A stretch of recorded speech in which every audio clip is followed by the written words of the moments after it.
Yep, I'm Natasha Irving. I'm the district attorney for prosecutorial District 6. That's Sagadachoc, Lincoln, Knox, and Waldo counties. I've been the district attorney for 2 terms, 8 years, elected first in 2018, and I'm running for a 3rd term. Would something like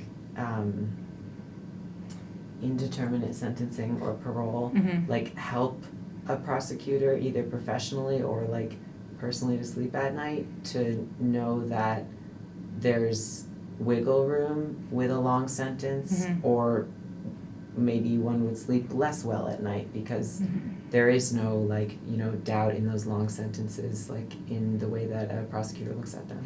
Yeah, that's complicated so for a few reasons, obviously. So what personally, I think about the case, and that is hard for me to imagine myself being supportive of parole because I dealt with the initial case. But I do know from experience that I've met people who have been convicted of very serious crimes, very, very serious crimes that are not, I don't want to say they're not the same person, but they're 20 years later, they're safe. And I'm not arrogant enough to believe that I know today that what this person is going to be in 25 years. And I think that there potentially should exist other mechanisms to determine, because, we make a decision today. And the cases I mentioned, the 2 25-year sentences, those were people that were, I think they're both in their 30s.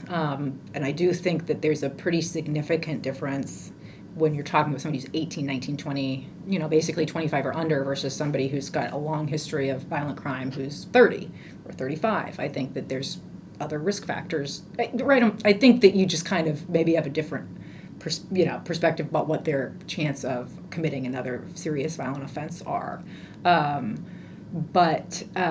So I could see myself today being of course he should never have parole. However, I'm not of the belief that I know everything, and that I know what the future holds. And I do think that with those long sentences, especially, not to just kind of knee-jerk reaction, but when you're talking about 20 years, I kind of feel like after 20 years, revisiting, and kind of analyzing, especially, that's I feel like 2 decades is a very long time.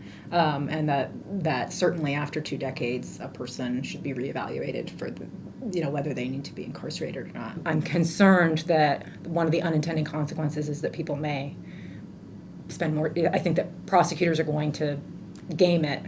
That's not the right way to say it, but yeah, they're gonna take it into consideration and then be taking that in consideration. And so we're judges.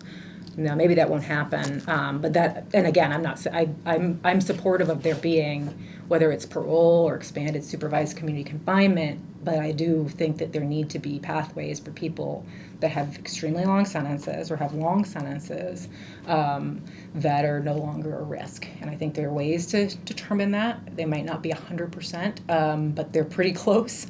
And I think a lot of people potentially should be eligible. But I've thought about this, in places like Norway, right? Their longest sentence is 17 years. And I don't know how they actually determine the initial part of the sentence, but I think that the idea of, assessments of risk makes sense, because especially when we're talking about younger folks, the way somebody is when they're 18 and they've been extremely traumatized, and if they get the interventions they need, they often are not going to be dangerous years out, yet they may be serving extremely long sentences. What I often tell myself or tell my family or tell people in the community is that this is the justice system. It's not the retribution or the vengeance system. Bad things happen. We're supposed to react. That's why we have this system, is to not have the vengeance system, and that we need to try to remember that when we're looking at a whole person. And I've just known people who've committed very serious crimes, but they're perfectly safe years after it, and their sentences are very, very long. I can't remember the case now, but where their juvenile life without parole is no longer constitutional. And so these folks who were sentenced to life without parole are now out in the community and and safe and doing good work in the community. And oftentimes, as far as messengers to folks who are at high risk of committing violent crime, are going to be much better at intervening than a lot of us other. I mean, nobody's going to listen to me.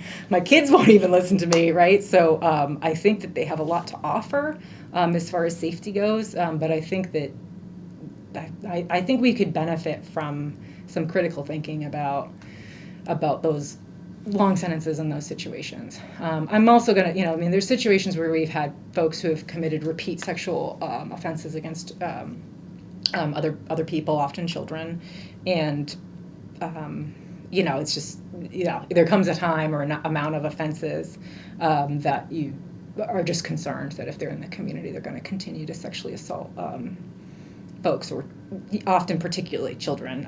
But that's pretty rare. I mean, to tell you the truth, we use sex offenders as a punching bag often, but sex offenders are often, as much as